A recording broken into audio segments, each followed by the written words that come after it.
जाई गई चुराई गई मैन्युस्क्रिप्ट्स हैं।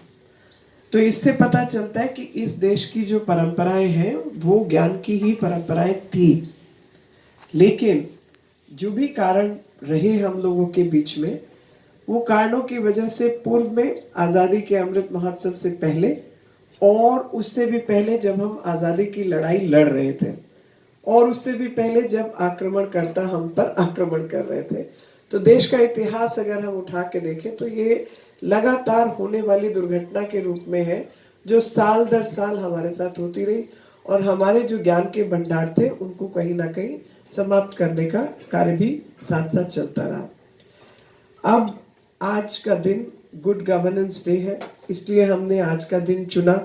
इस अभिलेखागार कहा जाए, इसको पुस्तकालय कहा जाए, ग्रंथागार कहा जाए, जो भी, क्योंकि आर्काइवल मटेरियल भी यहाँ पर है, इसका उद्घाटन के रूप में जो बंद पड़ी चीजें थी कम से कम लोगों के इस्तेमाल के लिए, यूज के लिए तो शुरू किया जा सके। पर मुझे ऐसा लगता है कि गुड गवर्नेंस में जो प्रधानमंत्री मोदी जी ने हमको बार बार कहा है, वो यही कहा है कि अगर देश को 2047 तक विकसित राष्ट्र बनाना है तो हर एक को अपने हिस्से का काम करना होगा, वो काम सही से करना होगा, सिर्फ खाना पूर्ति के लिहाज से नहीं बल्कि सही से।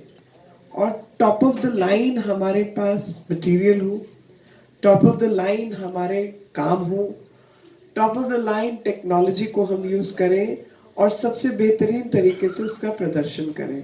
तो तारे लटकना, लाइटें लूज होना, टाइलें लूज होना, ये कार्य प्रणाली नहीं चल सकती जी। जो कार्य प्रणाली होगी वो ऐसी होगी कि कहीं पर लाइन भी टेढ़ी नहीं होगी, लाइन भी सीधी ही होगी। टाइल भी कटेगी तो सीधी ही कटेगी, कहीं ज्यादा फिलिंग और कहीं कम फिलिंग नहीं होगी, बराबर फिलिंग ही होगी। वो तभी संभव है जब हमारी प्रेरणा सही हो। और हमारी प्रेरणा अगर 2047 तक भारत को एक विकसित राष्ट्र बनाने की है, तो कोई काम छोटा नहीं है, कोई काम बड़ा नहीं है, सब काम तो करना है, क्योंकि किसी भी एक काम के बिना दूसरा काम नहीं हो पाएगा। और उसी प्रेरणा को सामने लेते हुए आज के इस ग्रंथालय का, इस पुस्तकालय का उद्घाटन स्वरूप 2 भाषाएं, असमीज और कन्नडा का किया गया है।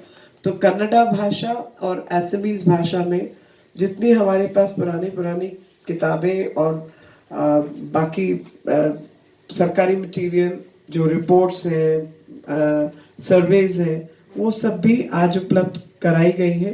तो रिसर्च जिनको करनी है उनके माध्यम से, और अगर भारत को विकसित राष्ट्र बनना है तो बिना ज्ञान की शक्ति के नहीं बन पाएगा। और वो ज्ञान की शक्ति तब तक नहीं होगी जब तक हमारी युवा पीढ़ी को हम बचपन से पुस्तकालय में ले जाने की, बैठने की और पढ़ने की आदत ना डालें। तो वो पढ़ने की आदत, बैठने की आदत हमारे बच्चों को पढ़े, लेकिन उनकी सुविधा के लिए हम सब चीजें अच्छे से अरेंज करें, वो हमारा भी कर्तव्य है। पुस्तकालय या जो ऐसी जगहें हैं वो बहुत बोरिंग जगहें होने की ज़रूरत नहीं है। उसको हम अच्छे कलर्स भी यूज़ कर सकते हैं, उनको हम थोड़ा लाइवली भी बना सकते हैं, उनको स्पेसेस, इंटरैक्शन के स्पेसेस की तरीके से भी यूज़ कर सकते हैं। और वही सब कार्य हमको करना है, और तभी 2047 तक हम भारत को एक उत्कृष्ट राष्ट्र के रूप में अपनी आने वाली पीढ़ियों को दे पाएंगे और विकसित भारत का निर्माण जो है वो संभव कर पाएंगे। आज अजीत जी की उपस्थिति में और मेरे जितने आरकेपुरम के भाई बहन हैं, क्षेत्रवासी हैं, सबसे आग्रह करूंगी कि हम सब शपथ लें, और वो शपथ जो है वो शपथ ही विकसित भारत बनाने की, गुड गवर्नेंस की शपथ है। अगर सब लोग अपने अपने स्थान पर खड़े हो जाए